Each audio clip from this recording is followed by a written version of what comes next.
The rain fell in punishing sheets against the penthouse windows, each drop a liquid bullet fired from the heavens. Thunder cracked across the sky, a furious divine judgment that rattled the very bones of the city below. Inside, the air was colder than the storm. In the sterile expanse of the living room, surrounded by glass and chrome and art that cost more than most people's homes, a different kind of tempest was reaching its crescendo. Ethan Knight stood before the fireplace, though the flames within were digital, a cold and perfect imitation of warmth. His suit was immaculate, a dark gray armor that betrayed no weakness. 5 years. It had been 5 years to the day since his world had burned, and he had spent every one of those 1,825 days forging his hatred into a weapon.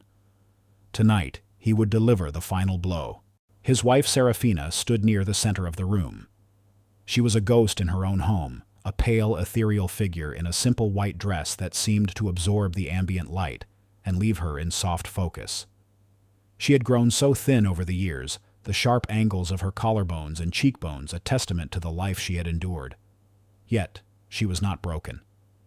There was a stillness about her, a quiet resilience in the straight line of her spine that drove Ethan to a fury he could barely contain. It was as if she had found a sanctuary within herself where his cruelty could not reach. And then there was Isabella. Seated gracefully on a plush velvet sofa, a glass of deep red wine held delicately in her hand, she was the vibrant living counterpoint to Serafina's spectral presence. Her dress was the color of blood, a stark slash of crimson against the room's muted tones. She was Serafina's cousin, brought into the house by Ethan 2 years ago, under the pretense of giving Serafina some company. Her real purpose, however, was to be a living, breathing instrument of torture. She looked so much like a younger, healthier version of Serafina, a vision of what his wife might have been, had her family not been composed of, in his mind, reckless killers. Sign it.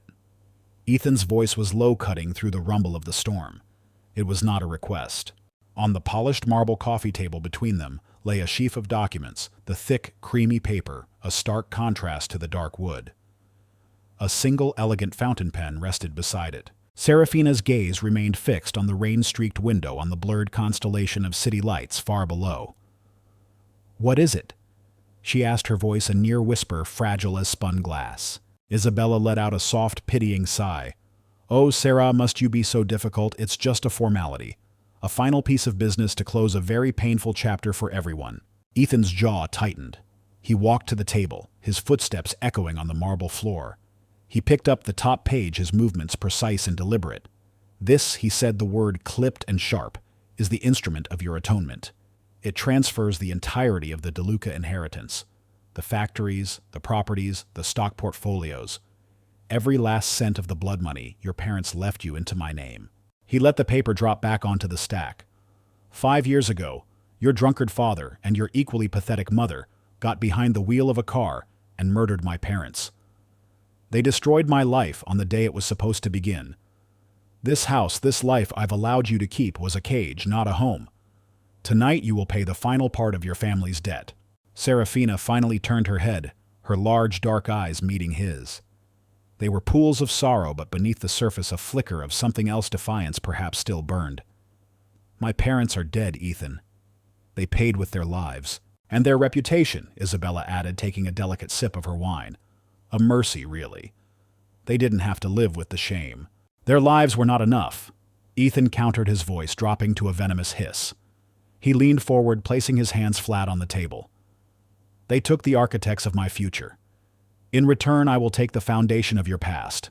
Every brick, every dollar, every memory built with their tainted wealth now belongs to me. You will be left with nothing but the name I gave you, a name you have disgraced every day for the last 5 years. Sign it." He slid the pen across the table. It came to a stop just inches from her hand.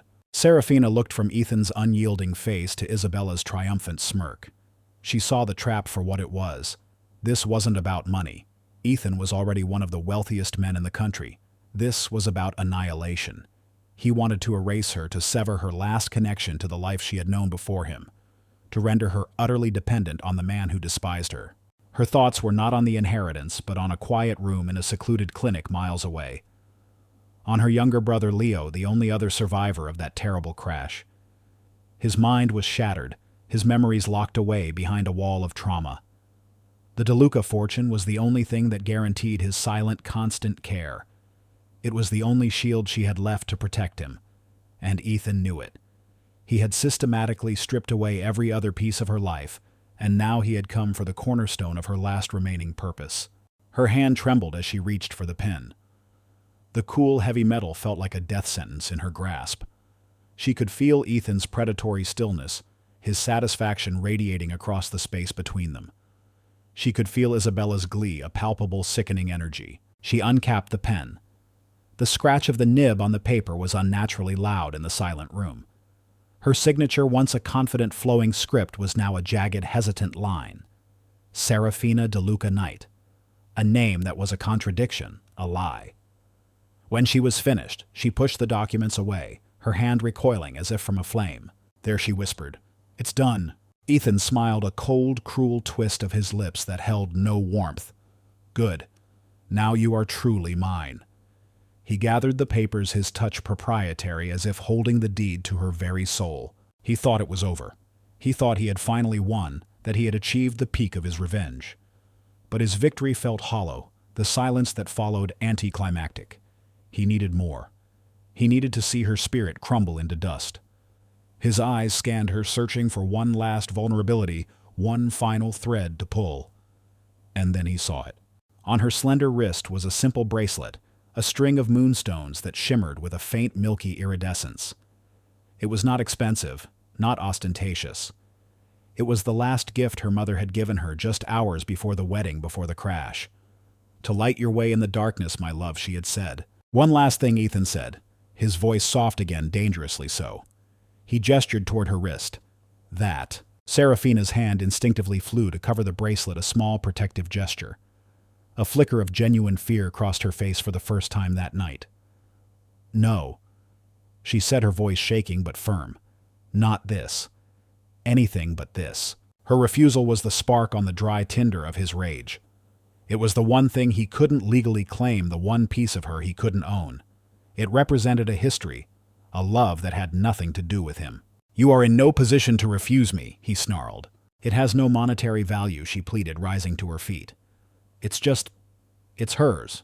It's all I have left of her." And that, he said, stalking toward her, "is precisely why I want it." Before she could react, he seized her arm. His grip was like iron.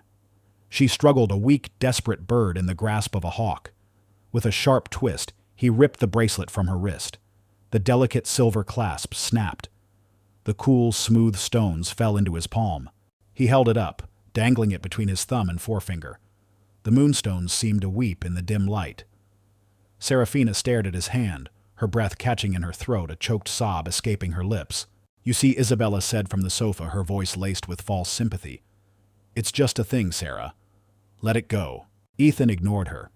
He was locked in this final, brutal ballet with his wife. He walked to the towering floor-to-ceiling window that led to the balcony. The wind howled outside, throwing rain against the glass with renewed fury. With one hand, he unlocked the door and slid it open. A wet, violent gust of wind tore through the room, sending papers fluttering and chilling the air instantly. He stepped out onto the narrow balcony, the storm raging around him. He turned, holding the bracelet up for Serafina to see. His hair was plastered to his forehead, his suit jacket flapping wildly. He looked like a vengeful god presiding over the end of the world. "This is what your family's legacy is worth," he roared over the storm. "This is what your mother's love is worth. Nothing." And with a final theatrical flourish, he opened his hand and threw the bracelet into the black, churning abyss of the night. Time seemed to stop. The roar of the thunder, the howl of the wind, the sterile silence of the room, it all faded away. The only thing that existed was the empty space where the bracelet had been. A sound tore from Serafina's throat. It was not a scream of anger or of sorrow. It was a raw, primal cry of absolute loss, a sound from the deepest part of her soul. And then she moved. It was not a calculated decision. It was an instinct, a desperate, reflexive lunge born of 5 years of repressed agony. She was not running toward Ethan to attack him. She was not running away. She was running after the last piece of her mother, the last tangible symbol of a life and a love that had been stolen from her. She was a flash of white against the darkness. She shot past a stunned Ethan through the open balcony door, and without a moment's hesitation, she launched herself over the railing and into the storm-ravaged night. Isabella let out a shrill, piercing shriek. Ethan's triumphant smirk, frozen on his face for a split second, shattered. It dissolved into disbelief, then morphed into a mask of pure, unadulterated horror. He spun around, his heart lurching into his throat with a force that stole his breath. He saw the empty space where she had been. He saw the white of her dress swallowed by the violent, roaring darkness. The world went silent. The storm, the city, his own breathing, everything ceased to exist. An icy dread, colder and more paralyzing than any winter night, flooded his veins. He stumbled to the railing, his hands gripping the cold, wet metal. He forced himself to look down 30 stories down to the glistening, rain-slicked pavement below. He saw her, a small broken splash of white against the black asphalt, unmoving. His meticulously constructed world of vengeance, built over 5 agonizing years, did not just crack. It vaporized. In its place was a gaping, screaming void of raw animal panic. The master of control had lost all control. The architect of suffering was now its sole inhabitant. He had wanted her to have nothing.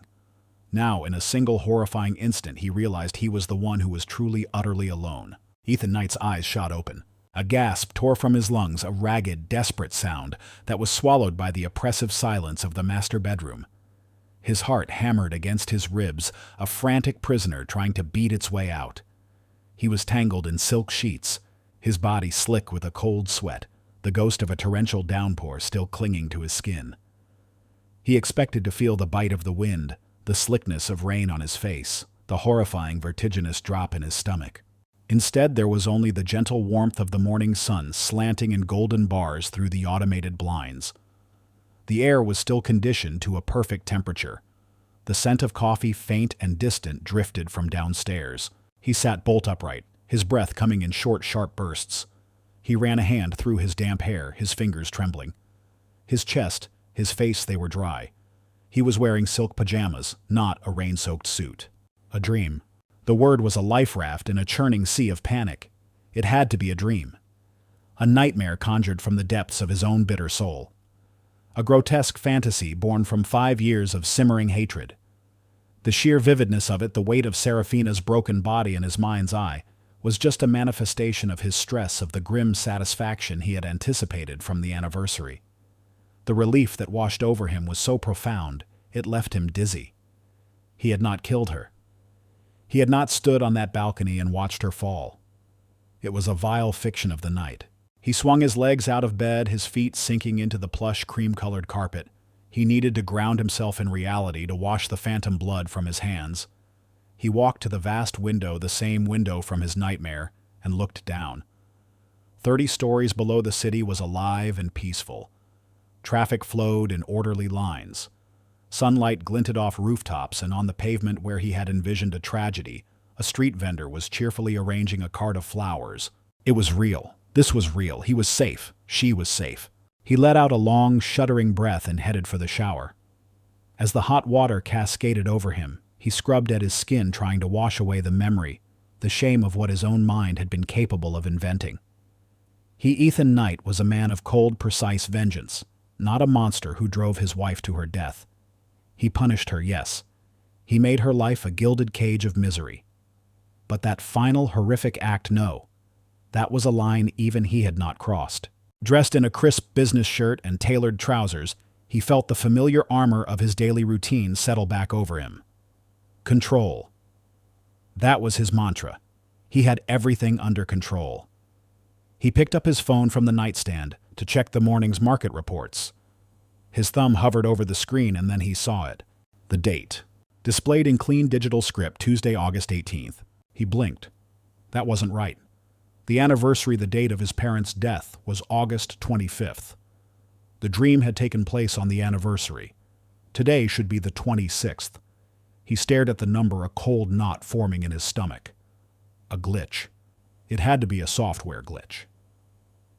He restarted the phone, a prickle of irrational annoyance rising in him. As the screen came back to life, the date remained unchanged. August 18th. He walked over to the wall-mounted tablet that controlled the penthouse's systems. The date was the same, August 18th. A system-wide error, he muttered the words sounding hollow in the quiet room. I'll have the tech team look at it. He tried to dismiss it, but the knot in his stomach tightened. Downstairs, the vast open-plan living area was flooded with light. And there she was, Serafina, alive. She was standing by a tall vase, arranging a bouquet of white lilies with a delicate focused touch. She wore a simple pale blue dress, her dark hair tied back loosely. She was just as he always saw her, quiet, withdrawn, a beautiful tragedy he kept on display. When she heard his footsteps, her shoulders tensed for a fraction of a second, the almost imperceptible flinch that always gratified him. It was the clear, conditioned response to his presence. The sight of her whole and unharmed should have erased the last vestiges of the nightmare. Instead, it only amplified his confusion. The relief was there, but it was tangled with a profound and unsettling sense of dislocation. "Good morning, darling," a cheerful voice chirped. Isabella emerged from the kitchen, holding a steaming mug. She was radiant, dressed in a sunny yellow sundress, the picture of innocence. She kissed Ethan's cheek, a gesture of ownership that was meant for Serafina to witness. "I was just telling Sarah about the charity gala next week," Isabella said, her voice bright and conversational. "The one on the 25th. It's for the Children's Hospital. We must make an appearance. It will be the event of the season." The date hit Ethan like a physical blow. August 25th. The anniversary. Isabella was speaking of it as a future event. "We discussed this last week," Ethan said, his voice strained. "Did we?" "Oh, my memory," she laughed, tapping her temple. "Well, it's worth repeating. I want everything to be perfect." Serafina finished with the lilies and turned, her hands clasped in front of her. She looked at Ethan, her expression unreadable. "I would prefer not to go," she said softly. "Nonsense." Ethan snapped, the familiar cruelty returning out of sheer reflex, a shield against his own bewildering confusion. "We will go. You will wear the diamonds I bought you, and you will smile for the cameras. Is that understood?" She simply nodded, her gaze dropping to the floor, and retreated into the library, closing the doors softly behind her. The day unfolded with a creeping, nightmarish familiarity. At the office, his assistant Marcus briefed him on a series of meetings about the Ethelred merger. Ethan listened, a cold dread seeping into his bones. He had already had these meetings. He remembered the precise arguments from the board, the counteroffer from the rival firm, the exact point at which the negotiations had stalled. He tried to preempt the conversation, offering a solution he had only come up with 3 days into the original week. His team looked at him, impressed but slightly bewildered by his sudden, seemingly clairvoyant insight. Yet the outcome was the same. The rival firm called later in the day with the exact offer he had been expecting, and the deal settled in the same place. He felt like a man watching a replay of a film, but one in which he was still a character forced to speak the lines he already knew. He tried to deviate. He told his driver to take a different route home, a longer, less efficient path through the city's east side. He just needed to break the pattern to prove to himself he was not going insane. For 20 minutes it worked. The scenery was different, the streets unfamiliar. And then a police barricade. A gas line had ruptured. All traffic was being diverted. The new route, the only route, fed them directly back onto his usual path, trapping him in the same river of evening traffic he had tried to escape. That night, he watched Serafina. Haunted by the dream, he saw her through new eyes. He saw her slip out of the house in the late afternoon, saying she was visiting a friend. He had never cared about her movements before, content in the knowledge that she was his prisoner, her leash, long but unbreakable. Now he found himself wondering. He checked the tracker on her car, a cruel device he'd had installed years ago. She wasn't heading toward any of her few remaining friends. She was going to a remote clinic on the outskirts of the city. Later, he saw her take a phone call in the garden. She kept her voice low, her back to the house. He couldn't hear the words, but he saw the tension in her shoulders, the way she clutched the phone as if it were a lifeline. Before, he would have been consumed by a jealous rage, assuming a lover. Now, watching her, he saw not clandestine passion, but a grim, weary determination. It was the posture of a soldier, not a cheater. He also found himself watching Isabella. He saw the way she watched Serafina, her seemingly sympathetic gaze lingering a moment too long, a flicker of something cold and appraising in their depths. He noticed how her every word of comfort to his wife was a carefully crafted barb. "You look so tired, Sarah. You must be worrying about something. You know you can tell us." It was an offer of solace that was in reality an accusation designed to make Serafina feel paranoid and isolated. The week crawled by in a haze of unnerving repetition. Each day was a perfect echo of the one he had already lived. He knew which stocks would rise and which would fall. He knew when his lawyer would call with a minor problem. He knew the housekeeper would accidentally break a plate on Thursday morning. His attempts to change the script grew more frantic. He tried to speak to Serafina to engage her in a conversation that was not an interrogation or a condemnation. He found himself in the library where she was reading. "What is that book?" he asked, his voice sounding unnatural even to his own ears. She looked up, startled, her eyes wide with fear and suspicion. "It's nothing," she said, closing the cover. "Just a novel." The wall between them was 1,000 feet thick, built of bricks he had laid himself. His sudden, clumsy attempt at civility was not a bridge. It was just a strange new weapon in his arsenal, and she treated it as such, retreating further into her shell. Finally, the day arrived. August 25th. A dark, oppressive humidity hung over the city from morning. He watched the storm clouds gather on the horizon, his stomach churning with a mixture of dread and morbid curiosity. Would it happen again? Could he stop it? He tried. He booked a table at the city's most exclusive restaurant, ordering Marcus to ensure the car was ready. He would force them out of the house, break the cycle by changing the location. But at 7 o'clock, the heavens opened. A torrential downpour began so violent that the city issued a flash flood warning. All major roads were closed. They were trapped. He found himself in the living room. Isabella was on the sofa, sipping red wine. Serafina was standing by the window. The digital fire was flickering. It was the same stage, the same actors, the same impending doom. His lawyer arrived, drenched and apologetic, holding a waterproof briefcase. "My apologies for the intrusion, Mr. Knight," he said. "But as you insisted, I have the final transfer documents.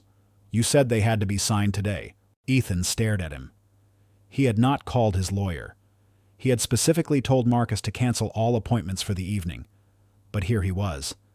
The universe was not just correcting his course, it was actively conspiring against him. The documents were placed on the table. The pen was laid beside them. The scene was set. Ethan felt a wave of helpless fury. He was a god in his own empire, a man who bent markets and governments to his will. Yet here in his own home, he was nothing more than a puppet, his strings pulled by an unseen malicious force. He looked at Serafina. He saw the resignation in her eyes. He saw the bracelet on her wrist. He saw the balcony door. "No," he said the word, a choked whisper. "Ethan, darling, are you all right?" Isabella asked, her brow furrowed with perfect false concern. "You look pale." She looked at the bracelet on Serafina's wrist. "My, that's so simple and pretty, Sarah." "Is it new?" The trigger. The rage and frustration at the universe, at his own powerlessness, at her quiet defiance, erupted inside him. The script was written, and he was compelled to play his part. The cruelty was a familiar language, the only one he knew how to speak in this house. The lines came to him unbidden. He demanded the papers be signed. He snatched the bracelet. He strode to the balcony and threw it into the storm. He watched in abject silent horror as Serafina, with the same primal cry, the same desperate, weightless grace, launched herself into the void. And then the lurch, the darkness, the silence. Ethan Knight's eyes shot open. He was in his bed. The sun was streaming through the blinds. The sheets were warm. His hand flew to his phone, shaking so violently he could barely hold it. Tuesday, August 18th. It wasn't a dream. It wasn't déjà vu. It was a prison, and the door had just slammed shut. On the third morning of August 18th, Ethan Knight woke not with a jolt of panic, but with the cold, quiet clarity of a man who has accepted the terms of his damnation. The sun once again streamed through the blinds, the air was once again a perfect temperature, and the world outside his window was once again oblivious to the fact that it was a stage destined to be reset in 7 days. The first awakening had been a nightmare. The second, a prison. This third, he decided, would be an investigation. The frantic desperation was gone, replaced by a chillingly familiar focus. For 5 years, he had channeled all his formidable intelligence and resources into a singular goal, the systematic destruction of Serafina De Luca's spirit. Now, he would redirect that same relentless energy toward a new objective understanding, the machinery of his personal hell. He was no longer a prisoner railing against the walls of his cell. He was a detective, and this 7-day loop was his crime scene. He moved with a new purpose. He showered and dressed not in the armor of a corporate raider, but in the subdued, unassuming attire of a man who wished to go unnoticed. He bypassed the usual morning confrontation with Serafina and Isabella, taking his coffee in his study and making a single encrypted call. "Julian," he said, his voice low and even. "I need a discreet vehicle. Unregistered plates, tinted windows. No driver. Have it waiting in the private garage in 1 hour. And clear my entire schedule for the day. I am for all official purposes unreachable." There was no hesitation on the other end. Julian had been his head of security for a decade, a man whose loyalty was absolute and whose questions were non-existent. "It will be done, Mr. Knight." Ethan's strategy was simple. He would stop being an actor in the tragedy and become its audience. He knew Serafina's movements from the first loop. He knew that in the early afternoon she would slip away from the penthouse on a mysterious errand. Before he had interpreted this as a betrayal. Now he saw it as a clue. He watched her from the security monitors in his study.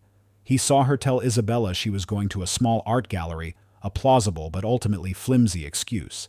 He saw the brief, almost imperceptible exchange of glances between the two women, Serafina's wary and guarded, Isabella's full of a cloying false sympathy. He watched Serafina leave her posture straight. Her steps measured a woman on a mission, not an outing. He gave her a 10-minute head start before heading down to the garage. The car was there as promised, a nondescript black sedan that was utterly anonymous. He slid behind the wheel, the unfamiliar feeling of driving himself a minor novelty. The GPS tracker he'd had installed on her car, once a tool of paranoid control, was now his most valuable investigative asset. He followed the signal, keeping a safe distance.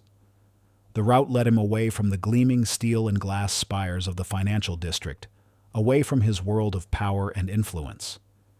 They traveled through quieter, older neighborhoods, where the buildings were made of brick and the trees were ancient and sprawling. It was a part of the city he barely knew existed. His unease grew with every passing mile. This was not the path to a lover's tryst. This felt different, somber. The GPS signal finally led him to a pair of wrought iron gates. A simple, elegant sign was set into the stone wall beside them, Oakwood Sanctuary. Ethan pulled the car over to the curb, parking under the shade of a large oak tree. He stared at the name. A sanctuary. Not a cemetery. Not a mausoleum where her parents were interred. A place for the living. He watched as Serafina's car was waved through the gates by a guard. This was no mere clinic. It was a high-end, long-term care facility, the kind of place where the wealthy housed their inconvenient or incurable secrets. His entire narrative of the past 5 years began to fray at the edges. He had built his revenge on a foundation of facts he thought were immutable. The DeLucas were dead. Their fortune was Serafina's. His torment was a just punishment for the sins of her parents. But this place, this sanctuary, was a fact that did not fit. He waited a few minutes, his mind racing, before driving to the gates himself. He lowered his window. The guard, a stern-looking man in a crisp uniform, approached. "Can I help you, sir?" "I'm here to inquire about your services," Ethan said, his voice smooth and authoritative. "For a family member." The guard's eyes narrowed slightly. "We don't typically accept walk-in inquiries. Appointments must be made through the administrative office." Ethan reached into his jacket and produced his wallet, extracting a business card. He passed it to the guard. The man's professional veneer cracked as he read the name. His eyes widened. "Mr. Knight." "My apologies, sir." "Of course." The gates swung open. Power was a key that opened any door, and Ethan had a lifetime's supply. He drove slowly up the winding, manicured driveway, parking in the visitor's lot. He had no intention of going to the administrative office. He just needed to get inside. From the car, he watched Serafina walk into a secluded wing of the main building, one designated for private suites. He got out of the car, his senses on high alert. He circled the building, keeping to the edge of the meticulously landscaped gardens. He found the wing she had entered. The suites on the ground floor had large windows that looked out onto a private walled garden. Through the third window, he saw her, and the world shifted on its axis. Serafina was not alone. She was sitting beside a young man in a wheelchair. He was handsome, with the same dark hair and fine features as Serafina, but his eyes were vacant, his gaze fixed on some distant point beyond the walls of the garden. He was utterly still, a statue of a person. Ethan froze his breath, catching in his throat. He recognized the face from old photographs from the society pages before the wedding. It was Leo DeLuca, Serafina's younger brother. The official accident report had been seared into Ethan's memory. Mr. and Mrs. DeLuca deceased at the scene, blood alcohol levels well above the legal limit. Their son Leo treated for a concussion and minor lacerations, discharged after 1 week. Their daughter Serafina miraculously unharmed. Ethan had never thought about Leo again. He had assumed with callous indifference that the boy was living quietly somewhere, a footnote in the tragedy. But this was not a boy with minor injuries. This was a ghost. He watched concealed by the shade of a cypress tree as Serafina transformed. The fragile, haunted woman he terrorized in the penthouse vanished. In her place was a figure of immense strength and boundless patience. She took her brother's limp hand in hers, her touch gentle but firm. "Hello, Leo," she said, her voice soft and full of a love so pure it was like a physical force. "I'm here. The lilies are beautiful this week. They remind me of Mom's garden." She began to talk to him, a quiet, one-sided monologue. She told him about a book she was reading about a bird she'd seen that morning. There was no mention of the penthouse, of Ethan, of her suffering. She created a small, safe world of words for him. She read to him from a worn copy of a fantasy novel, her voice rising and falling with the cadence of the story. In that moment, 5 years of righteous fury crumbled into dust, revealing the rotten, ignorant core beneath.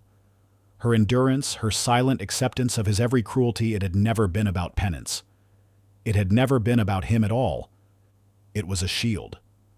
She was suffering his abuse to protect the last piece of her family, to ensure that the DeLuca fortune, Leo's lifeline, remained intact to pay for this silent, gilded prison. The woman he had tried so hard to break had been unbreakable all along because her spirit was not her own to give. It belonged to the vacant-eyed boy in the wheelchair. As Ethan stood there, grappling with the enormity of his blindness, a sleek town car pulled up to the entrance of the wing. The door opened, and Isabella stepped out.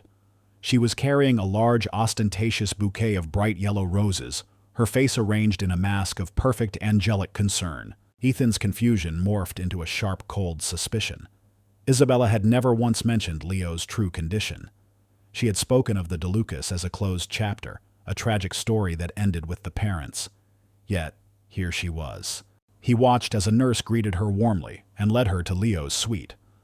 Serafina looked up as her cousin entered, and for a fleeting moment, Ethan saw a look of pure, unadulterated loathing flash across her face, before it was replaced by a carefully neutral mask. "Isabella," Serafina said, her voice cool. "What a surprise." "Sarah, darling, I felt so awful thinking of you coming here all alone. I just had to bring some sunshine for dear Leo." Isabella cooed, placing the garish roses on a table where they clashed horribly with the serene white lilies. Isabella approached the wheelchair, her movements fluid and graceful. She leaned down, kissing the air beside Leo's cheek. "Hello, Leo," she whispered. "It's your cousin Izzy. Don't you look peaceful today?"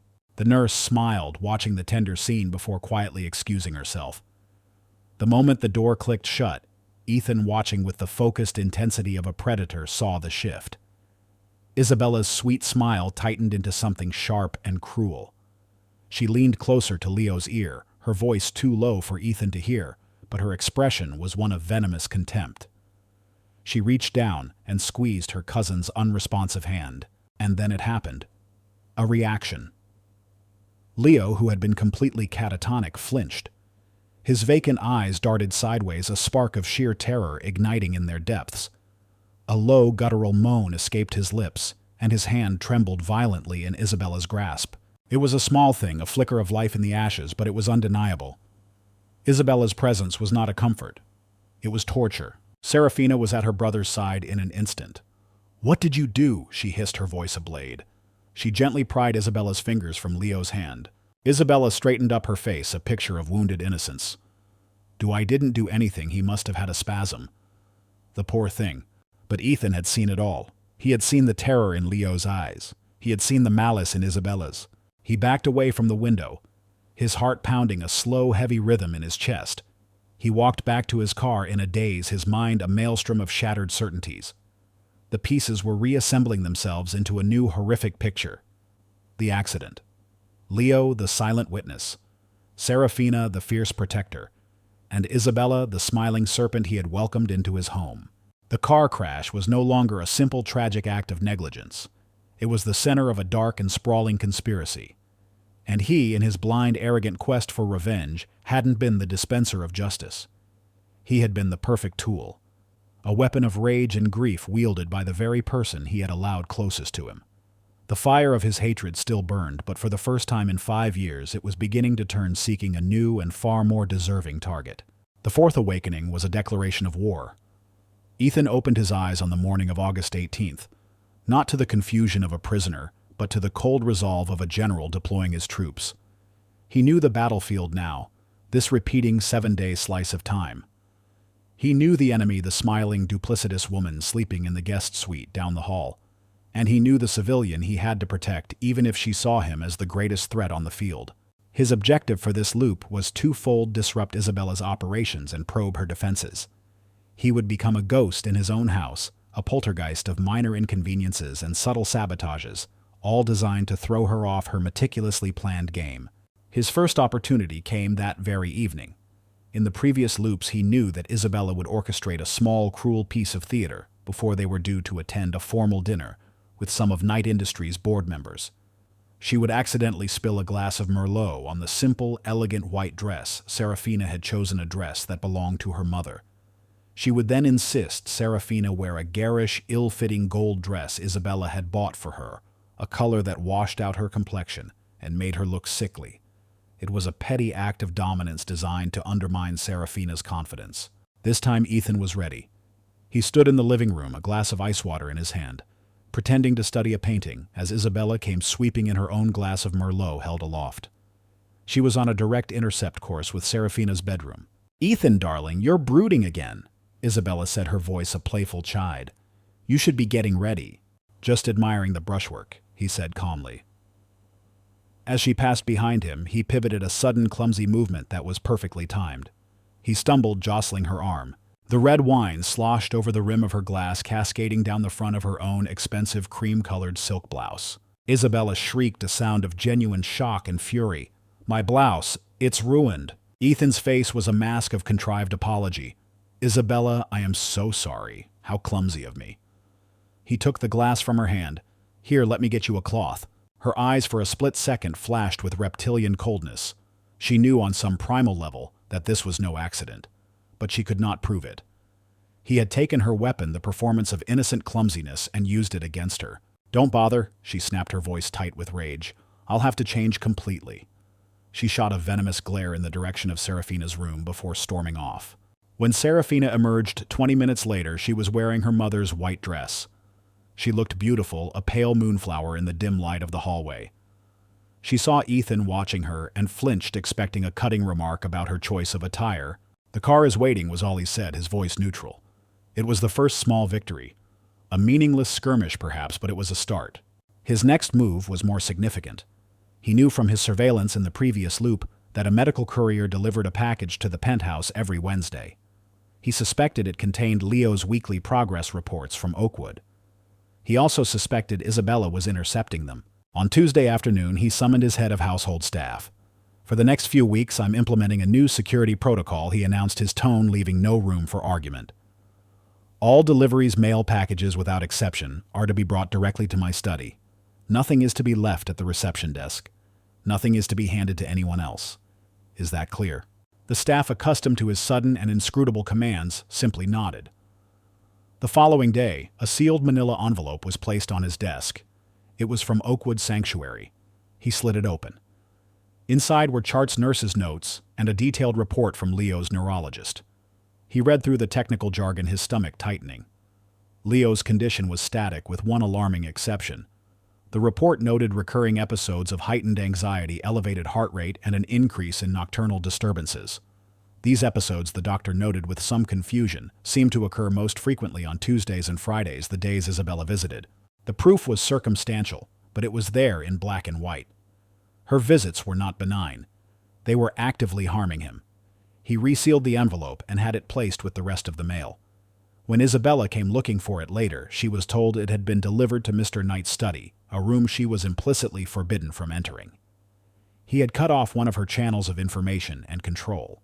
Feeling emboldened, he decided it was time to confront her. A direct accusation was pointless. She was too skilled a liar. He needed to probe to see how she reacted under pressure. He found her in the living room that evening, reading a fashion magazine. He poured himself a drink, the picture of casual indifference. "I had a meeting near the city limits today," he said, swirling the amber liquid in his glass. "Drove past a place called Oakwood Sanctuary. I was thinking of looking into it for an old business associate whose mother is unwell." Isabella looked up, her expression one of mild interest.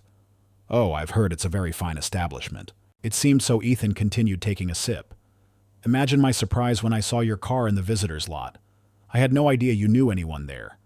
I thought about stopping to say hello." Her composure was flawless.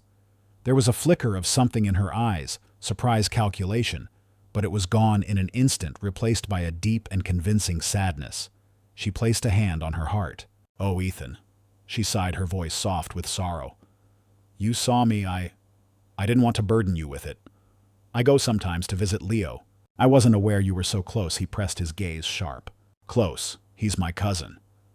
"My blood," she said, her eyes welling with theatrical tears. "I know how painful it is for Serafina to go alone. I go to sit with him, to pray, to let him know he's not forgotten." She looked up at him, her expression a perfect blend of pity and reproach. "You should visit him sometime, you know. He is your brother-in-law. It might bring Serafina some comfort to see you show some small measure of compassion." The audacity of it, the sheer poisonous skill of her manipulation, left him momentarily speechless. She had not only deflected his probe, but had also managed to seamlessly pivot, polishing her own angelic facade, while simultaneously reinforcing his role as the cruel, unfeeling monster. He had walked into her web, and she had wrapped him in another layer of silk, smiling sweetly all the while. He had lost this round completely. Frustrated and angry, he changed his approach. If he couldn't outmaneuver the enemy, perhaps he could reach the civilian. He knew words were useless with Serafina. He had to try something else. He found her in the glass conservatory at the far end of the penthouse. It was the only space in the vast apartment that felt truly hers. It was filled with plants from humble ferns to exotic, vibrant orchids. She was tending to a phalaenopsis orchid, its delicate white and purple petals like the wings of a moth. Her touch was infinitely gentle as she misted its leaves. Ethan entered the humid, fragrant air of the conservatory, his footsteps silent on the stone floor. For a long moment he just watched her. Here, surrounded by living things she nurtured, she seemed less of a ghost. He approached slowly. She didn't notice him until he was just a few feet away. She looked up, and the familiar, reflexive fear tightened her features. She expected him to criticize the expense of her hobby, or to knock over a pot, or to simply stand there and glower, poisoning her sanctuary with his presence. Instead, he looked at the orchid. His own mother had been a passionate horticulturalist. "The leaves are curling at the edges," he said, his voice quiet, factual. "It needs more humidity. You could try placing a tray of pebbles with water beneath the pot." It was a simple, harmless observation, a piece of shared knowledge. In another life, it might have been the start of a conversation, a moment of connection. In this life, it was a grenade. Serafina stared at him, her eyes wide with a terror that was far more profound than her usual wary caution. This was new. For 5 years, their interactions had been governed by a brutal but predictable set of rules. He was the tormentor. She was the victim. His cruelty was the weather she lived in, a constant, oppressive climate she had learned to endure. But this sudden, inexplicable act of gentleness, it was a psychological attack she could not comprehend. A new and terrifying game. What did he want from her? Was this a test? Was he trying to lull her into a false sense of security before delivering a more devastating blow? She physically recoiled, stumbling back a step. The small metal mister clattered from her hand, its sound echoing in the glass room. Her breath came in ragged little gasps. "Please," she whispered, her voice trembling so badly it was barely audible. Her hands were shaking. "Whatever it is, just tell me. Tell me what you want me to do. But please, don't do this. Don't be kind to me." The words hung unspoken in the air between them, more damning than any accusation. The impact on Ethan was more brutal than a physical blow. In that moment, he saw the true monstrous depth of the damage he had inflicted. He had not just broken her heart or her spirit. He had fundamentally rewired her perception of reality. He had conditioned her so completely that she now perceived a simple act of kindness from him as a threat, a harbinger of a more sophisticated cruelty. He had poisoned their history so thoroughly that the purest water from his hands would forever be suspect. He had made himself into such a monster that the very absence of monstrosity was to her the most terrifying thing of all. He had no words. What could he possibly say? "I'm sorry I've changed.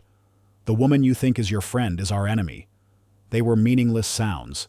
He had forfeited his right to use them 5 years ago. He stood frozen in the conservatory, the sweet, cloying scent of orchids filling his lungs, and watched as Serafina turned and fled as if escaping a predator that had suddenly unnervingly learned how to smile. He was utterly, completely alone. Isabella was a fortress of lies he could not breach. Serafina was a wounded animal he could no longer approach. He was trapped between them, a ghost in his own life, invisible to one and terrifying to the other. He looked at the fallen orchid mister on the floor. He understood now. He couldn't fix this in the present. The wounds were too deep, the poison too pervasive. He needed a key, not a peace offering. He needed a piece of irrefutable proof, a truth so hard and so absolute that it could shatter Isabella's world of deception, and perhaps, just perhaps, be the first antidote to the poison he had spent 5 years pumping into his wife's veins. His resolve hardened into a diamond-sharp point. The next loop would not be about skirmishes or tests. It would be about excavation. He had to dig into the past. He had to find a weapon. The fifth loop began not with a strategy, but with a vow. As Ethan woke to the now achingly familiar sunlight of August 18th, he made a promise to the universe, to whatever cruel deity was forcing him through this Sisyphean torment. This week would be different. He would not react. He would not probe. He would excavate. He would dig into the history of their shared tragedy until he hit bedrock, until he found a truth hard enough to use as a weapon. Kindness had failed, proving only the depth of Serafina's fear. Subtle sabotage had failed, proving only the cunning of Isabella's defenses. He was fighting a two-front war against an enemy he couldn't expose and an ally he couldn't recruit. His only remaining path was to find a piece of evidence so absolute, so irrefutable, that it would shatter the stalemate. He had a growing conviction that Serafina, in her 5 years of silent suffering, had not been idle. She had been a guardian, and guardians keep watch. Somewhere in this penthouse she had hidden her secrets. He intended to find them. His window of opportunity, he knew, would be Thursday afternoon. It was the one time of the week with a predictable intersecting schedule of absences. Serafina would make her solemn pilgrimage to Oakwood Sanctuary to sit with her brother. Isabella, he had learned from a discreet check of her credit card statements in a previous loop, did not attend a charity meeting as she claimed. She met with a shady financial advisor who specialized in offshore accounts and asset hiding. For 3 hours on Thursday, the penthouse would be his. On Thursday morning, he put his plan into motion. He feigned a sudden debilitating migraine, a condition he was known to suffer from occasionally. He made a show of it, rubbing his temples, speaking in a low-pained voice, and instructing Marcus to cancel all his appointments. He would be working from his study, he announced, and was not to be disturbed by anyone. Isabella offered him a look of deep concern, her hand fluttering near his arm. Serafina simply watched him, her expression unreadable, before quietly leaving for her visit with Leo. The moment he heard the front door close behind Isabella, he was in motion. He locked the door to his study from the inside, then slipped out through a private service entrance, circling back into the main living quarters. The staff had been instructed not to disturb him. He was a ghost in his own home with 2.5 hours on the clock. He went straight to her bedroom. In 5 years of marriage, he had entered this room perhaps a dozen times, and never for more than a few moments. It had always been her space, a territory he had no interest in conquering, because its occupant was already his prisoner. Stepping inside now felt like a profound transgression. The room was a shock. It was not the lavishly decorated space he had expected of a DeLuca heiress. It was Spartan, almost monastic. The bed was neatly made, covered with a simple white duvet. The walls were bare. There were no photographs of family, no mementos from her past. A small bookshelf held a collection of well-worn classics. A single antique writing desk stood against one wall. It was the room of a transient, a person living in a state of perpetual waiting, not of a woman in her own home. The starkness of it was a testament to how completely she had erased herself to survive. His search was methodical, his movements precise. He was looking for a diary, a safe, a hidden compartment. He ran his hands along the backs of the bookshelves, checked behind the paintings, felt along the lining in the back of her closet. He lifted the mattress. Nothing. It was as if she had systematically scrubbed the room clean of any trace of her inner life. The very absence of evidence was a screaming confirmation that she had something to hide. Frustration began to mount. He stood in the center of the silent room, the scent of lavender and old paper hanging in the air. His eyes scanned every surface looking for an imperfection, a flaw in her defenses. And then he saw it. It was almost nothing. A faint semicircular scuff mark on the polished hardwood floor near the left leg of the heavy mahogany writing desk. It was the kind of mark that comes from something being repeatedly dragged aside. His pulse quickened. He approached the desk. It was an antique, heavy and ornate. He crouched down, examining the floor. The scuff was real. This was it. With a grunt of effort, he carefully slid the massive desk away from the wall. There on the floor where the desk leg had been was a single board, whose grain ran slightly askew to the others. Its edges were almost imperceptibly worn. He knelt his fingers, tracing the seam. Using the edge of a heavy coin from his pocket, he pried at the board. It came up with a soft groan of old wood. Beneath it lay a small dark wooden box, inlaid with mother of pearl. It was a music box he realized old and clearly cherished. For a moment he hesitated. This was her last sanctuary, the one place his tyranny had not reached. To open it felt like the ultimate violation. But the image of her falling a pale specter against the stormy night flashed in his mind. The need for truth was a fire that burned away all guilt. He lifted the box from its hiding place. He expected jewels or perhaps old family keepsakes. He opened the lid. There was no music. Instead, the box was filled with a thick stack of letters written on pale blue stationery and tied with a faded silk ribbon. They were addressed in a fine, elegant script that he knew was hers, but there was no address, just a single word on each. Ethan. His breath caught in his chest. His hands trembled as he untied the ribbon and lifted the first letter. The date at the top was from the week after the crash. My dearest Ethan, I don't know if you will ever read this. I don't know if I will ever have the courage to give it to you. The world is so loud with blame and you are so silent with pain. I see the hatred in your eyes when you look at me and it is a blade in my heart. But you must know, my love, you must know Papa was not drunk. He was afraid. He told me that morning that the brakes felt soft, that he had received a strange, threatening call the night before. He was rushing us to the church, trying to get us to safety when the truck came out of nowhere. Ethan sank to the floor, leaning his back against the wall, the letter shaking in his hand. He read on, devouring her words, each sentence a blow to the foundations of his 5-year crusade.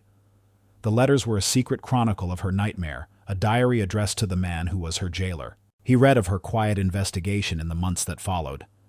How she found their family's old mechanic, a man racked with guilt, who finally confessed that a young woman had paid him a fortune to sever the brake lines on her father's car. A woman who he said looked so much like her, a cousin perhaps. He read of her dawning, sickening horror as she realized it was Isabella, her own blood. She wrote of her terror, her helplessness. She had no proof but the word of a discredited mechanic who vanished shortly after confessing. Who would believe her over the sweet, grieving Isabella? Who would believe the daughter of the killer DeLucas? Certainly not Ethan, who by then had already begun to build the walls of his prison around her. He read of her agonizing decision. She knew Isabella wanted the fortunes of both families. If she fought back, Isabella would find a way to silence her, and then she would go after Leo, the only other person who stood in her way. And so she chose to become a prisoner. She chose to endure Ethan's hatred as a shield, a perverse and painful form of protection for her brother. He reached the final letter, the paper newer, the ink darker. The date was from just 2 weeks ago. Ethan, I think my time is running out. Isabella has grown bold. She taunts me with her power over you, her victory. Last week, in a moment of supreme arrogance, she told me everything. How she planned it all. How she watched it unfold. She laughed, Ethan. She laughed about the death of our parents. I had a digital recorder with me. I caught it all. The file is on a microchip, the smallest I could find. It is hidden in the clasp of my mother's moonstone bracelet. It is the only real proof I have. I don't know how to get it to the authorities without her finding out and hurting Leo. I see the storm in your eyes growing darker. The anniversary is coming, and I feel you are planning something final. If you are reading this, it means I have failed. It means she has won, and I am gone. This is my last hope, my last prayer. That you might find this, and that the truth might finally set you free. I never stopped loving the man I was supposed to marry. I only wish he had been there to save me from the man he became. The letter slipped from Ethan's nerveless fingers. A choked, guttural sob was torn from his chest. He didn't realize he was weeping until a tear splashed onto the page, smearing the last devastating line. It was all there. The truth. Not a theory, not a suspicion, but the entire sordid, heartbreaking story. He saw it all with blinding clarity. His cruelty had been the very tool Isabella had used to isolate and control Serafina. His rage was the wall that had kept the truth at bay. And the moonstone bracelet, the one piece of evidence that could have exposed it all, the key to their salvation, he had hurled it into a storm with his own two hands. The image of his own act of ultimate cruelty, now reframed as an act of ultimate stupidity, was a torment beyond anything he had ever known. The hatred he had nurtured for 5 years for the De Luca family died in an instant, consumed by a supernova of self-loathing. But from those ashes a new emotion rose, cold and pure and white-hot. A rage that was no longer the blind, blundering fury of a grieving son, but the focused, lethal wrath of a man who finally knew his true enemy. He carefully, reverently folded the letters and placed them back in the box. He sealed it, hid it beneath the floorboards, and slid the heavy desk back into place, erasing all signs of his discovery. He had the truth. He had the weapon. And now he had a new mission. He wasn't just trying to save Serafina's life. He was fighting for her forgiveness. He was fighting for his own soul. And he had 6 more days in this loop to make Isabella pay. The 6th awakening was a penance. When Ethan opened his eyes to the morning light of August 18th, the knowledge he possessed was a physical weight pressing down on his chest and stealing his breath. He saw the room not as a luxurious prison, but as the antechamber to a series of catastrophic failures. Every object, the silk sheets, the polished wood floors, the art on the walls, was tainted by his ignorance. He was not just trapped in time. He was trapped with the full, suffocating truth of his sins. His mission for this loop was clear, desperate, and bordered on the impossible. He had to forge an alliance with the woman he had spent 5 years systematically destroying. The letters were his truth, but they were her life. He couldn't just present them to her. In her world, a world he had meticulously crafted, any document he produced would be seen as a forgery, any confession a lie. He had to break through 5 years of carefully constructed fear, and he had to do it in 7 days. He decided he had no time for subtlety. The risk of failure was immense, but the cost of inaction was the repeating, agonizing vision of her fall. He found her in the library, a book open, but unread, in her lap. She was staring out the window, her profile etched with a sorrow so deep it seemed ancient. He entered quietly, his presence immediately causing the familiar tension to ripple through the air. She didn't look at him, but her spine straightened, her hands gripping the book. "Serafina," he began, his voice low, stripped of its usual commanding tone. "We need to talk, not an argument. A conversation." She remained silent, her gaze fixed on the world outside. He took a breath, forcing himself to press on. "It's about Isabella." At the mention of her cousin's name, Serafina's stillness broke. A slight tremor ran through her hands. "She is not your friend." Ethan said the words, feeling heavy and inadequate. "She's not my guest. She is our enemy." "I know what she did, Serafina. I know about the crash. It was not an accident." The reaction was instantaneous and far worse than he had anticipated. All the color drained from her face, leaving it a mask of pure, bone-deep terror. Her eyes, wide and horrified, finally flew to his. She saw not a potential ally, but the final closing of the trap. Her most protected secret, the truth she had sacrificed her life to conceal, was now on the lips of her tormentor. In the twisted logic of her existence, there was only one possible explanation. Isabella had finally won him over completely. They were conspiring together. This was a new, more terrifying phase of the game, a psychological checkmate from which there was no escape. Were they planning to have her declared insane? Were they going to use this knowledge to take Leo away from her forever?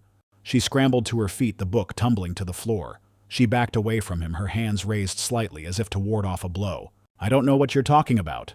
She stammered the lie thin and brittle. Her voice shook uncontrollably. "You're trying to confuse me. Please, just leave me alone." Before he could say another word, she turned and fled the room, her footsteps echoing down the hall like a frightened animal escaping a predator. Ethan stood alone in the silent library, the scent of old leather and her faint floral perfume hanging in the air. The failure was absolute. He had seen it in her eyes. His words were not just useless, they were poison. His voice was the soundtrack to her suffering, and any sound it made, even the truth, was perceived as a threat. He had to abandon words entirely. He had to prove himself with actions she could see but not interpret as an attack. He had to become her invisible guardian. His first move was to secure Leo. He retreated to his study and made a call to the director of Oakwood Sanctuary. "Mr. Henderson." Ethan began, his voice once again the cold, authoritative instrument of a CEO. "I have received some troubling information regarding a potential security threat to my family.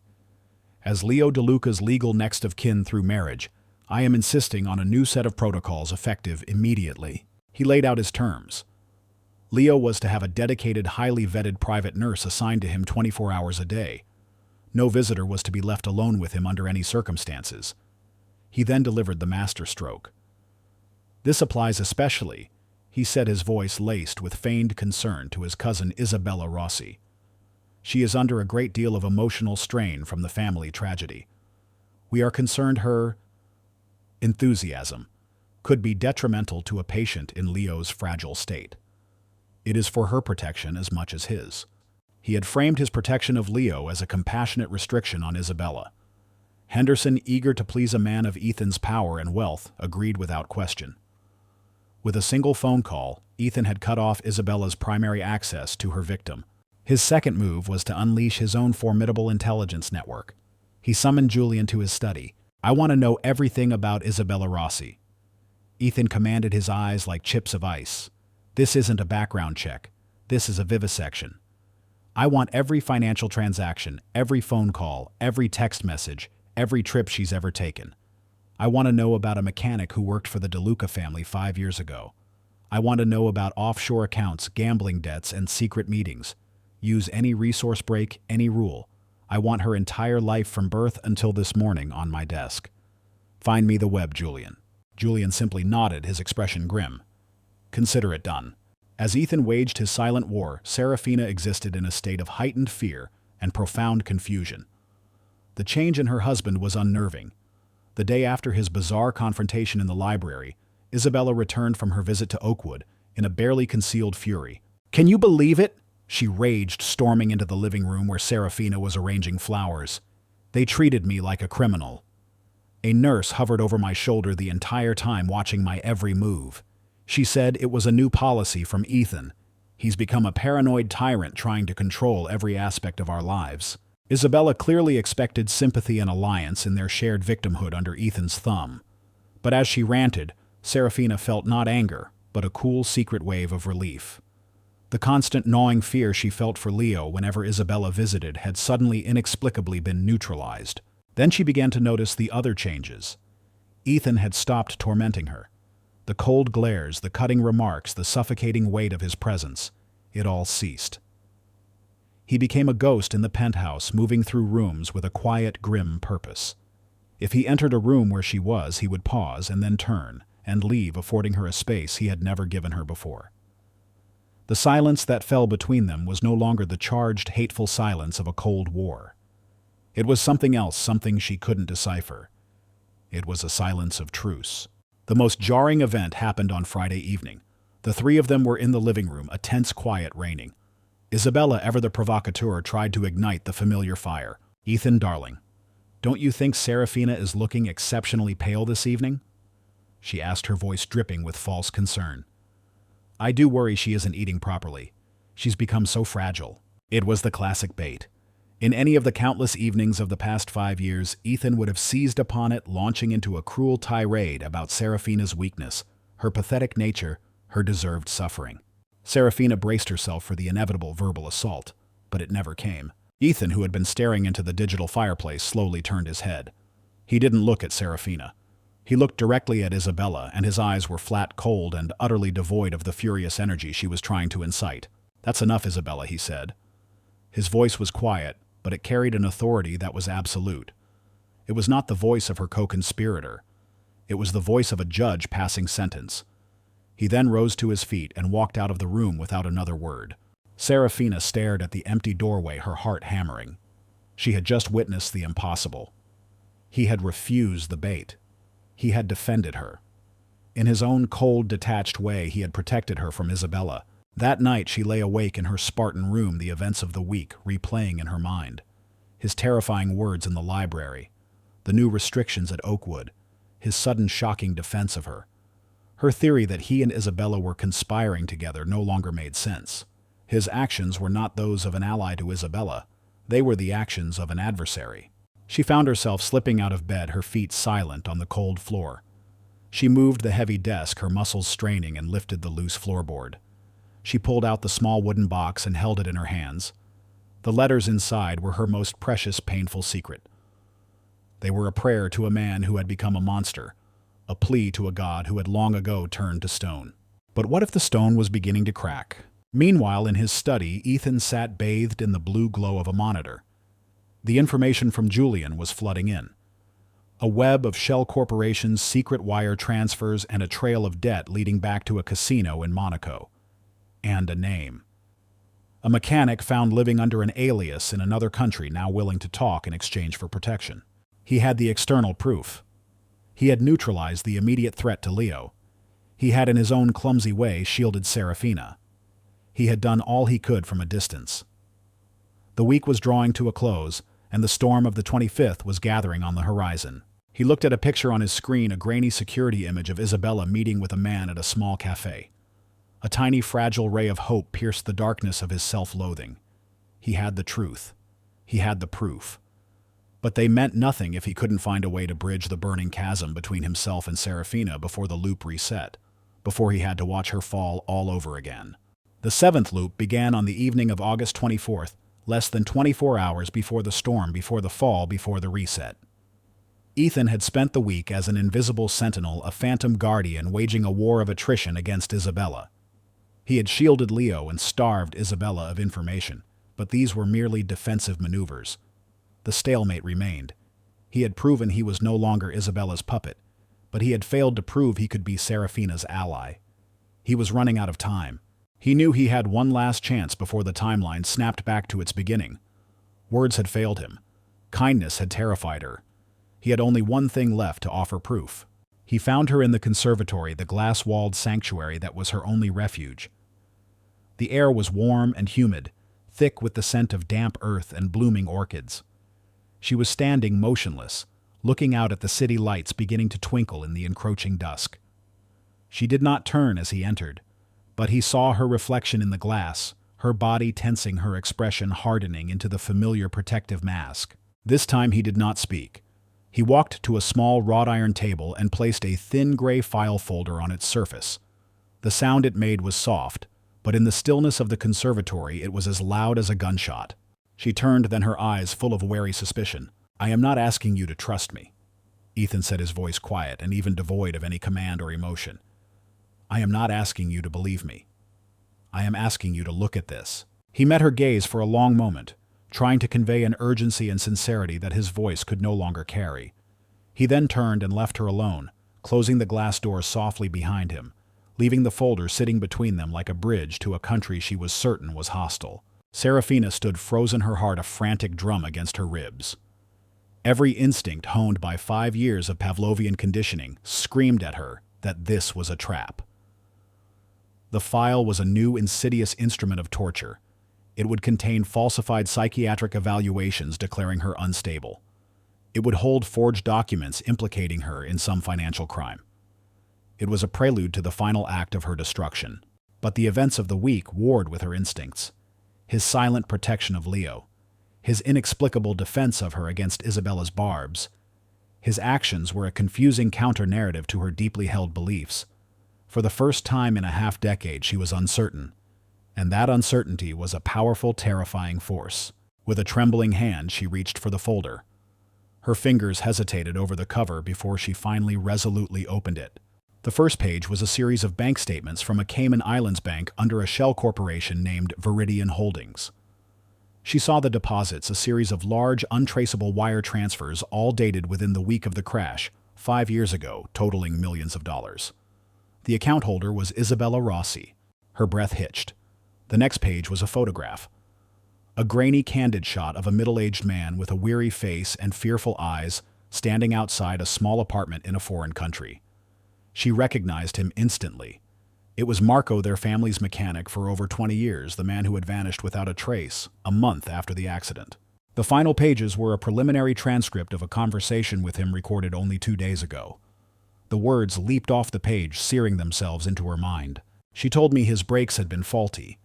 Wanted me to make it look like an accident waiting to happen. Said Mr. DeLuca was a reckless man, that no one would question it. Paid me more money than I'd seen in my life. I was a coward. I ran. She looked so much like Miss Serafina, but her eyes were cold.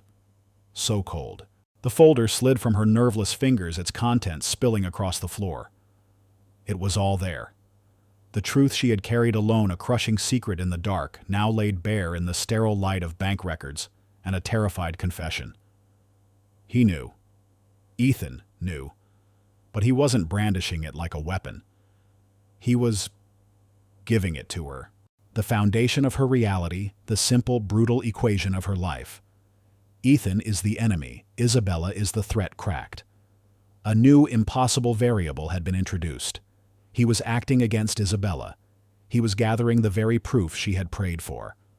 The only logical conclusion, as insane as it seemed, was that he was on her side. When he returned 10 minutes later, he found her sitting at the table, the papers gathered into a neat stack in front of her. The terror in her eyes was still present, a ghost that would not be exorcised easily, but it was now eclipsed by a storm of shock, confusion, and something that looked almost like a fragile, painful hope. For the first time in 5 years, the silence between them was not a weapon. It was a space waiting to be filled. How she whispered, her voice raspy. "How did you find him?" Ethan knew he was walking on a razor's edge. One wrong word, one hint of the impossible truth of the loop, and the fragile connection would shatter. He had to lie, but a lie in service of a greater truth. Her behavior. He said, his voice low. The way she looked at you. The way Leo reacted to her. It was wrong. I started to question everything I thought I knew. He paused, forcing himself to meet her gaze, to let her see the shame that was now his constant companion. So I had my security team investigate her. What they found horrified me. He did not apologize. He knew the words would be meaningless, an insult to her suffering. Instead, he offered a confession of his own failure. I was a fool, Serafina. An arrogant, willing fool. She took my grief and aimed it like a gun. She used me to finish what she started. She used me against you. Serafina listened, her expression unmoving, but he saw the flicker of understanding in her eyes. He was not asking for forgiveness. He was stating a fact. He was finally acknowledging his role not as a righteous avenger, but as the primary tool of their shared enemy. A long moment passed. Then she spoke, her voice barely a whisper. "There's more," she told him then. The final crucial piece of the puzzle. The arrogant confession. The digital recorder. The microchip hidden in the clasp of the moonstone bracelet. The last piece of his self-deception crumbled to dust. The bracelet. The one piece of evidence that could have ended this nightmare years ago. The one thing she had desperately tried to save, he had hurled into the abyss in his moment of ultimate theatrical cruelty. The horror of that memory, now viewed through the lens of the truth, was so profound it made him feel physically ill. But his knowledge of the loop, his curse, now became their greatest asset. "She thinks it's gone," Ethan said, a new cold energy entering his voice. He leaned forward, his eyes locking with hers. For the first time, he was not her jailer, and she was not his prisoner. They were conspirators. "She thinks she is untouchable. We can use that. We can set a trap." A spark ignited in Serafina's eyes, the first he had seen in years. The ghost of the determined, intelligent woman he had once loved looked back at him. A trap. The anniversary, he said, the plan forming with chilling clarity in his mind. Everything will happen as she expects it to. The storm. The documents for the inheritance. Her final victory. We will set the stage for her. Let her believe she is about to witness your final destruction. But this time there will be an audience. The rest of the hour was a blur of tense, focused planning. They were a strange, broken team, united by a common enemy. He had the strategic mind and the knowledge of the timeline's every beat. She had the deep, intimate understanding of Isabella's psychology, her vanity, her arrogance. The stage would be the penthouse. The climax would be the anniversary dinner. My lawyer, David, and my oldest board member, Arthur, will be there, Ethan explained. Isabella is always trying to impress Arthur. I will tell them it is to witness the final amicable signing of the transfer documents to close the chapter cleanly. They would be their witnesses. The bait has to be the bracelet, Serafina said, her voice gaining strength. I'll have a perfect replica made tomorrow, Ethan countered. But the real bait is the original. I will tell everyone that a maintenance worker found it on a lower-level awning this morning, a 1 in a million chance. I will present it to you as a final cruel gesture, a reminder of what you've lost. Serafina understood. And Isabella, believing the chip is still inside, won't be able to resist gloating. She will want to hold it to possess the symbol of her complete triumph. And Ethan finished, his voice like ice will guide the conversation. To the crash, to secrets, to confessions. And this time the entire room will be wired for sound and video. Serafina's role was the most difficult. She would have to play the part of the defeated woman one last time to appear so broken and fragile that Isabella would feel safe enough to deliver her final gloating monologue. As the first light of dawn began to creep into the sky, marking the end of the 24th and the beginning of the final day, their plan was complete. They stood in the conservatory, the file of evidence between them, two soldiers on the eve of a decisive battle. The chasm between them was still there, a vast canyon of pain and betrayal. But for the first time, a single narrow bridge of shared purpose spanned its depths. The loop was about to reset. The next time this day began, it would be the real thing. Are you ready? Ethan asked, his voice low. Serafina looked at him, and for the first time he saw no fear in her eyes. Only a cold, hard resolve that mirrored his own. I've been ready for 5 years, she said. The morning of August 25th dawned for the final time heavy and gray. There was no jolt of awakening for Ethan, no disorienting reset. There was only the low, oppressive weight of a day that had arrived with grim finality. The air in the penthouse was thick with a silence that was not empty, but charged with the electric hum of a meticulously planned operation. He and Serafina moved through the morning with the quiet, telepathic coordination of soldiers preparing for a final assault. They were a two-person army against a single oblivious tyrant. Isabella was radiant.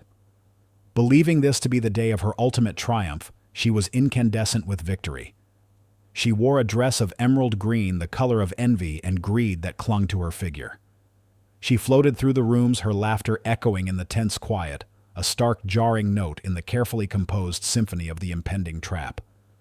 She saw Serafina's heightened fragility and Ethan's grim silence, not as signs of a conspiracy, but as the final satisfying symptoms of her complete and utter dominance.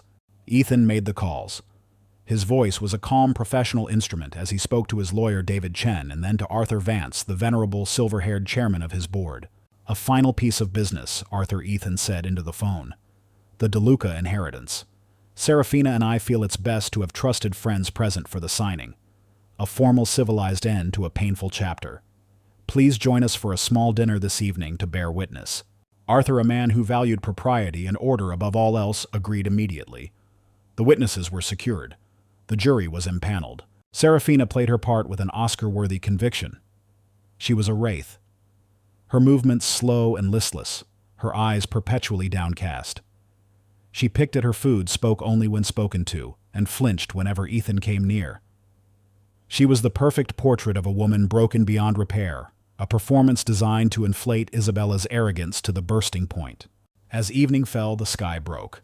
The storm arrived on schedule, a furious atmospheric accomplice to their plot.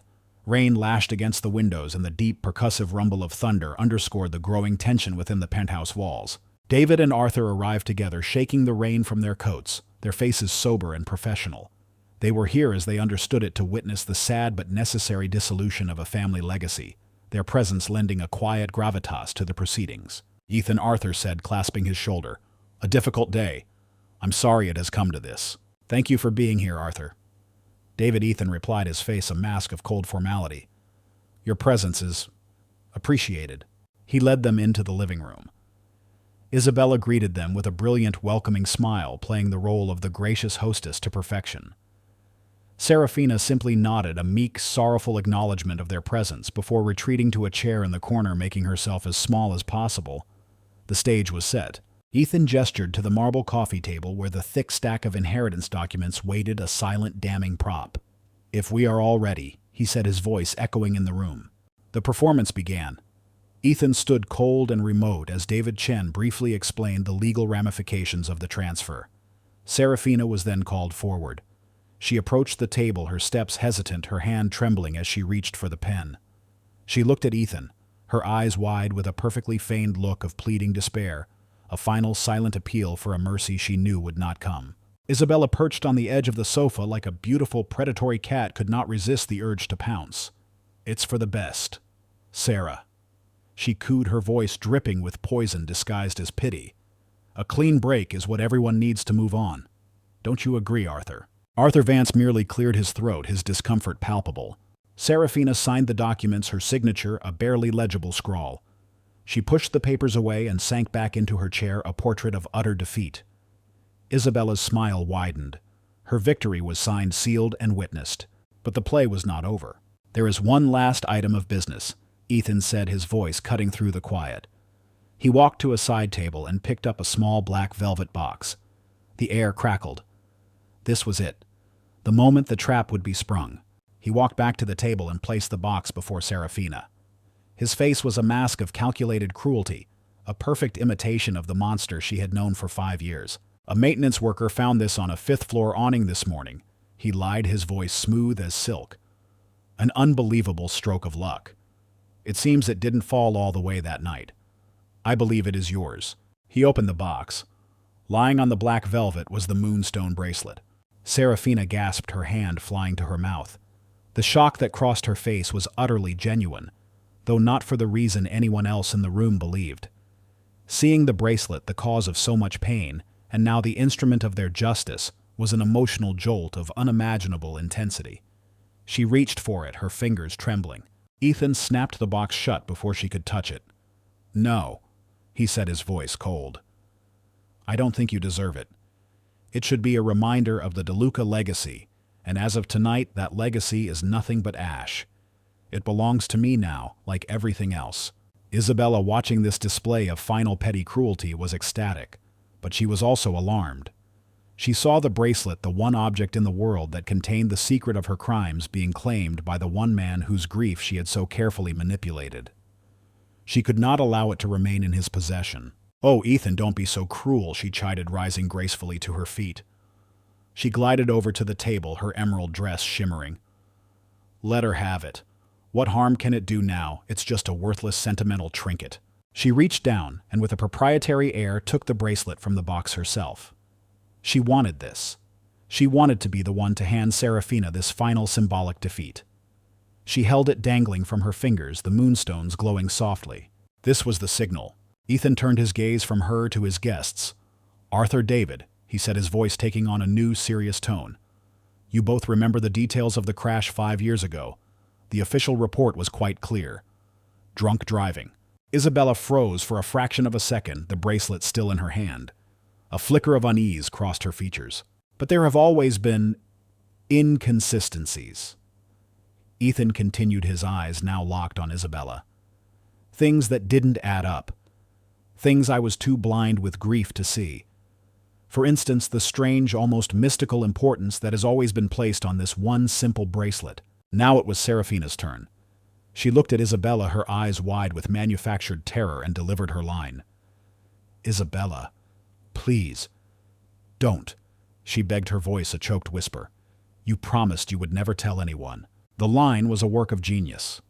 It was a fabricated accusation designed to make Isabella believe that the weak, broken Serafina was about to crack and confess some imaginary shared secret. Isabella, a master manipulator, immediately moved to seize control of the narrative, to twist it back to her advantage. She fell for it completely. Tell what, you pathetic little fool, Isabella sneered, her mask of civility finally dropping, revealing the ugly, venomous face beneath. The presence of the lawyer and the board member no longer mattered. Her victory was so absolute, so complete, that she could afford to be honest. Tell them how this bracelet is the only reason you've been allowed to live this miserable life for the last 5 years, that it contains the secret that would have ruined you and your precious family name forever. What secret? Arthur Vance demanded, his voice sharp with authority. The air in the room was now dangerously charged. Isabella laughed, a high piercing sound that was utterly devoid of humor. She was high on her own power, her arrogance blinding her to the precipice she was dancing on.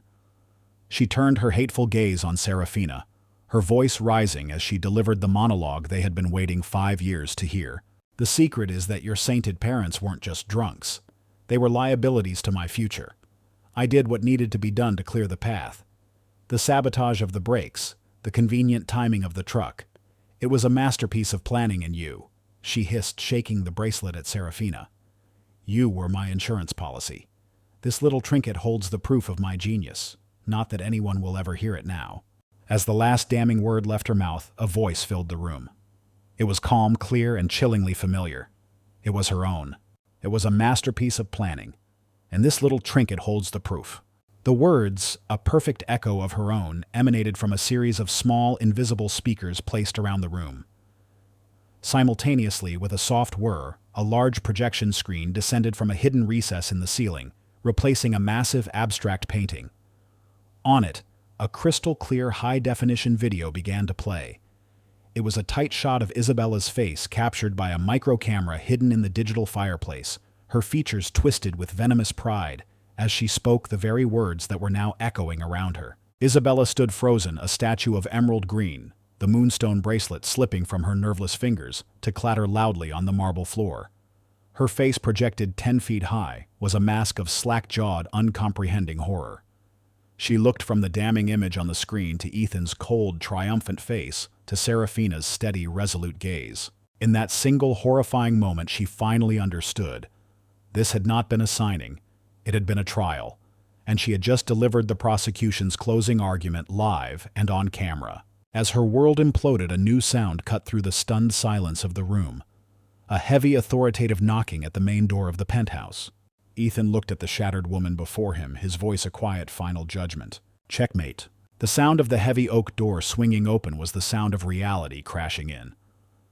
2 uniformed police officers stepped into the penthouse, their expressions grim, their presence a stark, brutal intrusion into the world of glass and marble. They were followed by a detective in a rumpled trench coat, his eyes taking in the scene with a weary professionalism that had seen it all before. Isabella, who had been frozen in a state of catatonic shock, shattered. The spell of her own making was broken, and the monster she had kept hidden was unleashed. A raw, guttural scream ripped from her throat as she launched herself not at Ethan, but at Serafina. You! She shrieked, her face a contorted mask of pure hatred, her fingers crooked into claws. You did this. You lying, pathetic little bitch. Ethan moved instantly, intercepting her, his hands closing around her upper arms. His touch was not gentle, it was steel.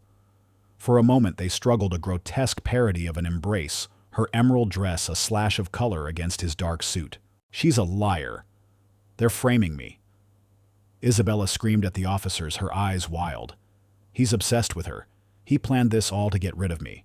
Her complete psychological implosion, her frantic, contradictory accusations, served only to seal her fate. Arthur Vance and David Chen, their faces pale with shock, watched in horrified silence. The woman who had been the picture of grace and compassion moments before was now a raving, hysterical mess. It was the final damning piece of evidence. The detective gave a short, sharp nod.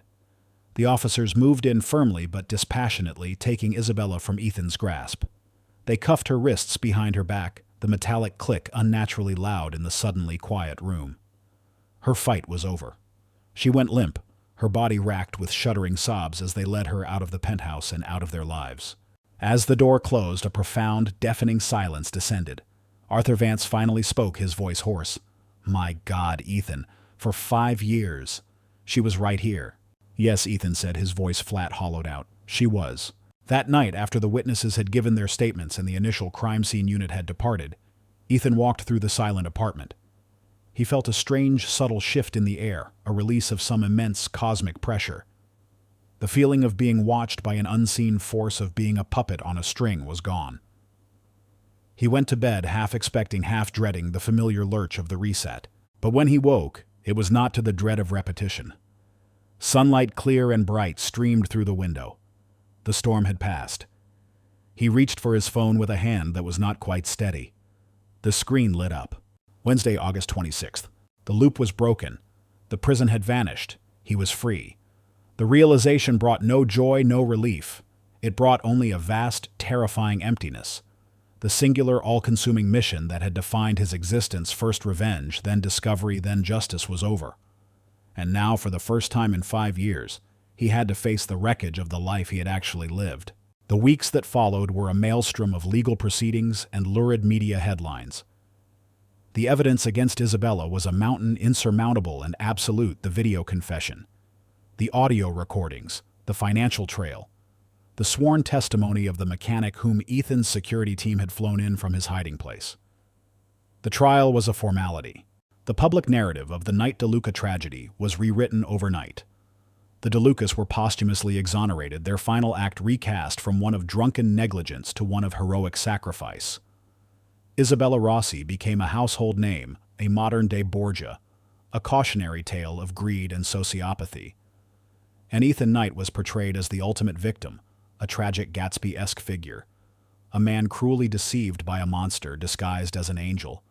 His 5 years of cold fury now seen as the understandable if misguided grief of a broken man. The world's judgment was simple. Inside the penthouse, the truth was infinitely more complex. The common enemy that had forced Ethan and Serafina into a fragile alliance was gone, and her absence left a vacuum between them, a space filled with the ghosts of 5 years of cruelty. They were two strangers living in a shared museum of pain.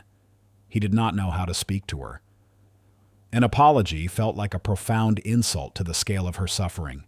Gratitude felt selfish. So he offered her the only thing he had left to give silence and space. He moved his belongings into a separate wing of the penthouse. They lived parallel lives under the same roof, their paths rarely crossing. He poured his energy into managing the legal and corporate fallout. She poured hers into the one person who mattered. Serafina was free, but freedom was a foreign country whose language she had forgotten. She spent her days at Oakwood Sanctuary. With Isabella's toxic influence removed, Leo began to emerge slowly, painstakingly from the deep fog of his trauma. It started with a flicker of recognition in his eyes, then a deliberate squeeze of her hand. One day he spoke her name, his voice a dry whisper, and she wept for the first time since the crash. Leo's recovery became her new world, her singular purpose. About a month after Isabella was sentenced to life in prison without the possibility of parole, Serafina asked to see him. She met him in the library, the site of his failed attempt to tell her the truth. She was not the fearful, spectral woman he had known. The fragility was gone, replaced by a quiet, steely composure. She was dressed simply, but she stood tall. She had reclaimed herself. "I'm moving out, Ethan," she said, her voice calm and steady. "I've found a small house near the sanctuary. I need to be close to Leo." She paused, her dark eyes meeting his without flinching. "I want a divorce." It was the blow he had been waiting for, the final, inevitable consequence. He did not argue. He did not protest or plead. He had forfeited all rights to her life 5 years ago. He simply nodded, a tight, painful motion. He understood. Justice does not erase the scars of torture. An open cage does not heal the wounds of captivity. "Of course," he said, his voice a hollow echo of itself. "Whatever you want." His atonement began in the sterile quiet of his lawyer's office. He agreed to all of her terms without negotiation. He signed the papers that would legally dissolve their marriage. Then he went further. He instructed his legal team to transfer the entirety of the DeLuca fortune, which he now technically controlled, back into a trust for her and Leo. To that he added a controlling interest in one of Knight Industries' most profitable subsidiaries, a silent 9-figure apology that he knew could never be enough. The day she moved out, he watched from the penthouse window as a small van was loaded with the few possessions she had chosen to take. He was left alone in the vast, echoing silence, a king reigning over an empire of regret. He walked through the rooms, each one a monument to his blindness. He saw the spot where he had thrown the wine, the table where he had forced her to sign away her life, the balcony from which he had thrown her last hope into the storm. Justice had been served, but his victory was a barren, desolate thing. He began his own penance. He started the long, arduous process of transforming Knight Industries from a ruthless corporate predator into a force for ethical innovation. He sold off the divisions that profited from hostile takeovers and aggressive litigation.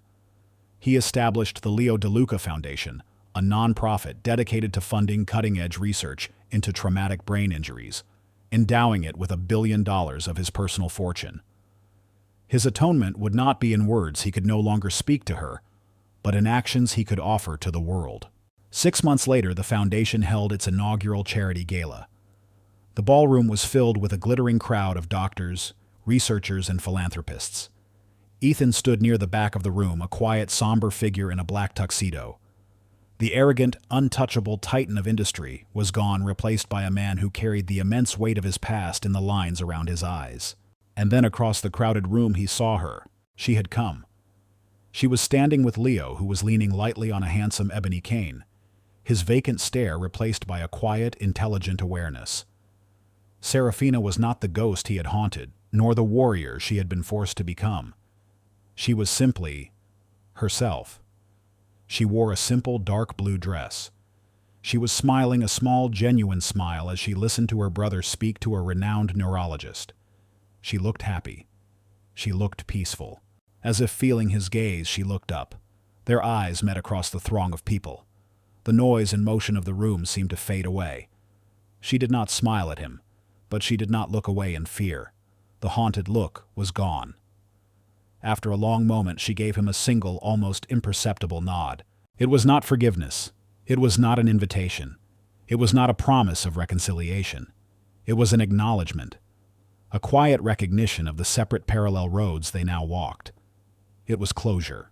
Ethan returned the nod, a profound, aching sadness, and a tiny, fragile flicker of peace settling in his heart for the first time. The long road to healing, he finally understood, was not always a road that led back to what was lost. Sometimes it was a road you had to walk alone. Justice had been served. Absolution, he now knew, was not something another person could grant you. It was something you had to spend the rest of your life building for yourself. 1 year passed. A year of quiet rebuilding, of silent atonement, of seasons turning without the looming threat of a repeating tragic August. The world moved on, as it always does, the sensational story of Isabella Rossi fading from the headlines, replaced by new scandals and new tragedies. For the rest of the world, it was old news. For Ethan and Serafina, it was the first year of the rest of their lives. Ethan sold the penthouse. He could no longer stand the sight of the floor-to-ceiling windows, the cold marble floors, the ghosts that haunted every corner. He moved into a tastefully restored brownstone on a quiet, tree-lined street. It was still a home of immense luxury, but it was a warm, private space filled with books and dark wood, a place for contemplation, not for the projection of power. His life was no longer governed by the relentless rhythm of the stock market or the savage thrill of the corporate takeover. His primary focus, the obsession that filled the void his vengeance had left behind, was the Leo DeLuca Foundation. He was not a distant benefactor who simply wrote checks. He was a driving force, using the same formidable intellect that had built his empire to now build a new one, an empire of hope for those lost in the silent prisons of their own minds. He sat in on research meetings, debated with neuroscientists, and relentlessly pushed for innovation. He found a new purpose not in the acquisition of wealth, but in its meaningful distribution. He was a solitary man, but he was no longer a bitter one. The fire of his rage had burned out, leaving behind not cold ash, but the fertile ground of profound responsibility. He never once attempted to contact Serafina. He had given her freedom, and he would honor it by respecting the boundary of her new life. Serafina in that same year had thrived. Freedom, once a terrifying and abstract concept, had become the very air she breathed. The small house she had rented near Oakwood was now hers, bought and paid for. She had filled it with light and art, with the scent of fresh paint and the warmth of thick rugs underfoot.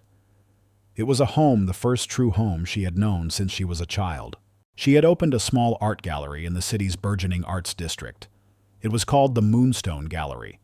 It was a quiet, elegant space that quickly gained a reputation for showcasing bold new artists who explored themes of resilience and recovery. She had discovered a passion she had long forgotten, and in her work she found not just a career, but a calling. She was no longer a victim, a prisoner, or even a survivor. She was a creator, a curator, a respected member of a vibrant community. Leo's progress was the quiet miracle at the center of her world. He was a fixture at the gallery, his sharp, dry wit a favorite among the regular patrons. The devastating trauma had stolen years from him, but it had not stolen his intellect or his spirit. He walked with a slight, almost elegant limp, a permanent echo of the past, but his mind was clear, his memories restored. He and Serafina were more than just siblings. They were partners, two halves of a whole, rebuilding their family's legacy not with stocks and factories, but with color canvas and a shared, unbreakable bond. Their paths were not meant to cross. But sometimes the universe, having inflicted so much pain, offers a quiet, unexpected moment of grace. The Moonstone Gallery was hosting the first solo show for a brilliant young sculptor whose work, crafted from reclaimed metal and shattered glass, was a stunning, visceral exploration of memory and healing. The artist was the recipient of a prestigious grant, a grant sponsored unbeknownst to Serafina when she had first booked the show by the Leo DeLuca Foundation. Ethan attended the opening night. He had no intention of making a scene or even of being noticed. He was there simply to support the work his foundation had funded. He assumed Serafina would not be present at any event even tangentially connected to his name. He planned to view the art, speak briefly with the artist, and leave as quietly as he had arrived. He saw her from across the crowded, buzzing room. She was standing in a circle of friends, a glass of champagne in her hand, her head thrown back in a genuine, uninhibited laugh. The sound was a ghost from a life he had thought was lost forever. She was radiant, not with the ethereal, tragic beauty of the past, but with the grounded, confident beauty of a woman who was wholly, completely herself. He felt a profound, aching sense of joy for her, a joy untainted by selfish regret. It was enough, he thought, just to know that she was happy. He had no intention of approaching her, but Leo had other plans. He saw Ethan standing near the back of the gallery, a solitary figure observing the crowd. To Serafina's surprise, Leo excused himself from their conversation and began to make his way through the throng, his cane tapping a quiet, steady rhythm on the polished concrete floor. He stopped directly in front of Ethan. "Mr. Knight," Leo said. His voice was steady, his gaze direct.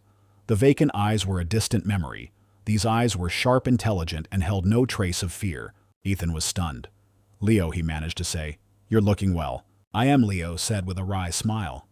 "I wanted to thank you. Your foundation's work is remarkable." He paused, and his expression grew more serious. "But I also wanted to thank you for something else, for giving my sister back her life." It was an act of grace so profound, so unexpected, it struck Ethan with more force than any accusation or condemnation ever could. This young man, whose life had been shattered by a tragedy Ethan had prolonged and exacerbated, was offering him not forgiveness, but gratitude. The moment drew Serafina over, a worried, questioning look on her face. She came to stand beside her brother, and for the first time in over a year, she and Ethan were face to face. The space between them was charged, but the energy was different. The static of hatred and fear had dissipated, leaving behind the quiet, humming awkwardness of a shared, devastating history. "Ethan," she said, her voice soft. "Serafina," he replied. He looked at her, at the woman she had become. "The gallery is beautiful. You've done incredible work here." "Thank you," she said, and the words were sincere. "And thank you for what you've done. The foundation, it's helping a lot of people." It was a simple, stilted conversation, the careful dialogue of two survivors navigating a minefield of memory. But beneath the surface, it was a landmark. It was a conversation between equals, unburdened by the dynamic of tormentor and victim. Ethan knew not to push, not to ask for more than this fragile, momentary truce. He had no right to ask for anything. "I'm glad to see you happy, Serafina," he said, and the truth of the words was a palpable thing. Truly. He gave a small nod, a gesture of farewell, and prepared to turn away, to retreat back into the solitary life he had accepted for himself. "Ethan," she said, her voice stopping him. He turned back. She was looking at him, a complex, unreadable emotion in her eyes. The guard was down. She was seeing not the monster, not the fool, but the quiet, somber man who stood before her now. A small, tentative smile touched her lips. "I'm hosting a small dinner for the artist and some of the patrons next week. At my home," she said. "Leo and I would like it if you would come." The invitation hung in the air between them. It was not a promise of a future, not a return to the past. It was not forgiveness. It was a possibility. A small, carefully unlocked door offered without pressure or expectation. It was an acknowledgement that the man standing before her now was not the same one who had built her cage. For the first time in a very long time, a flicker of genuine, unadulterated hope ignited within Ethan's chest. The feeling was so foreign, so powerful, it almost brought him to his knees. He found his voice a quiet murmur that was filled with a universe of unspoken emotion. "I would like that very much." He watched as she smiled, a real smile this time, before turning and linking her arm through her brother's. He saw them walk away, two figures made stronger by the breaking, moving toward a future of their own creation. The scars would always be a part of their story, a map of where they had been. But they were no longer the whole story. The future was an unwritten page, but for the first time in a long, dark, and lonely night, a new dawn was breaking, and it promised the possibility of a brand new day. Hatred is a prison we build for ourselves, brick by painful brick. It is a solitary confinement of the soul where the only view is a reflection of our own bitterness. This story is a testament to the fact that the key to that prison is not found in vengeance, but in the relentless pursuit of truth, however painful it may be. Redemption is not about erasing the past, for its lessons are etched into who we become. It is about building a better future from the rubble, about choosing compassion over cruelty and understanding over judgment. And forgiveness, especially of oneself, is the final courageous act of turning that key and stepping out into the light. Thank you for joining us on this journey. We hope this story resonated with you. If you enjoyed it, please consider showing your support by liking this video and subscribing to our channel. Your companionship means the world to us.